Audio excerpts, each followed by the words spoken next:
Video saya kali ini berjudul 2 ayat perkataan Yesua yang kontroversi. Mungkin Anda berpikir, bagaimana mungkin perkataan Yesua kontroversi, saling bertentangan. Sebenarnya ada beberapa ayat yang kontroversi perkataan Yesua, tapi saya ambil satu contoh saja ini. Dan saya akan tambahkan lagi satu contoh. Jadi ada 2 ya. Oke. Ayat yang pertama, ini ayat yang kontroversi ya, ayat yang pertama. Lukas 22 ayat 29. Yesua katakan begini. Dan aku menentukan hak-hak kerajaan bagi kamu. Para murid nih, kepada para murid. Sama seperti Bapakku menentukannya bagiku. Jadi dalam ayat ini Yesua berhak menentukan hak-hak kerajaan bagi muridnya. Tetapi di ayat yang kedua, perkataan kedua yang kontroversi terdapat di dalam Matius 20 ayat 23. Yesua katakan begini.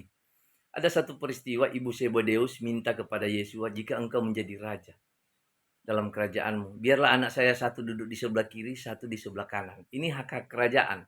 Tapi Yesua jawab begini.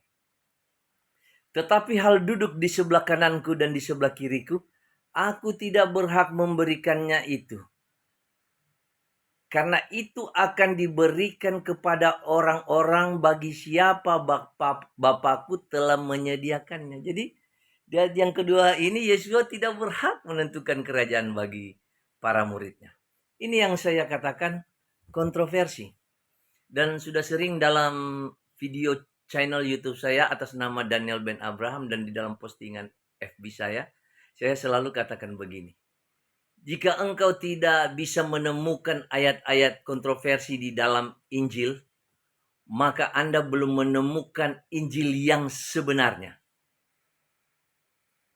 Artinya bahwa ayat-ayat yang kontroversi ini ada ayat yang benar, ada ayat tentu yang tidak benar.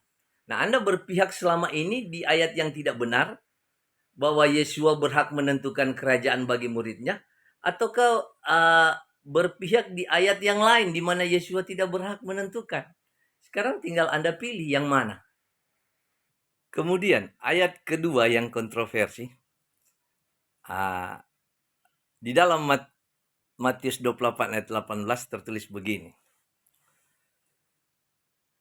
Kepadaku, Yesua berkata begini, kepadaku telah diberikan segala kuasa di sorga dan di bumi. Pertanyaan, apa benar bahwa segala kuasa sudah diberikan kepada Yesua? Sedangkan Yesua pernah berkata bahwa di dalam Matius 24 ayat 36 Yesua katakan begini. Tetapi tentang hari dan saat tidak seorang pun yang tahu. Malaikat-malaikat di sorga tidak tahu dan anak pun tidak, hanya Bapa sendiri. Yesua katakan bahwa ini berbicara tentang kedatangannya kembali, dia sendiri tidak tahu, malaikat tidak tahu. Hanya Bapa saja yang tahu. Dan Yesua katakan di ayat 35, langit dan bumi akan berlalu, tetapi perkataanku tidak akan berlalu. Artinya, perkataan Yesua di sini bahwa dia tidak tahu, ini tidak akan berlalu perkataan ini, kekal sampai di surga. Jadi bagaimana mungkin Yesua katakan segala kuasa sudah diberikan kepadanya, tapi tentang kedatangannya dia sendiri tidak tahu. Tapi ada tertulis bahwa Yesua di dalam Yohanes 5 ayat 19, Yesua katakan Bapa menyerahkan Yesua belajar dari Allah Bapanya tentang kebangkitan dan pengadilan yang adil. Jadi Yesua diberikan kuasa untuk menghakimi, mengadili di hari penghakiman yang adil dengan adil, dan memberikan kuasa untuk membangkitkan orang mati. Kuasa itu ada diberikan kepada Yesua. Tetapi tentang waktu kedatangannya dan duduk di sebelah kiri, Yesua pernah katakan dia tidak berhak. Hanya Bapa yang tahu, yang berhak. Jadi saudaraku, saya sendiri berpikir begini. Ayat-ayat ini apa memang begitu demikian adanya? Memang kontroversi? Ataukah ayat-ayat ini sudah mengalami editan terjemahannya sehingga mengandung rekayasa dan sebagainya? Sehingga menjadi kontroversi. Sekali lagi saya katakan, jika Anda belum menemukan ayat-ayat yang kontroversi di dalam Injil, Anda belum menemukan Injil yang sebenarnya.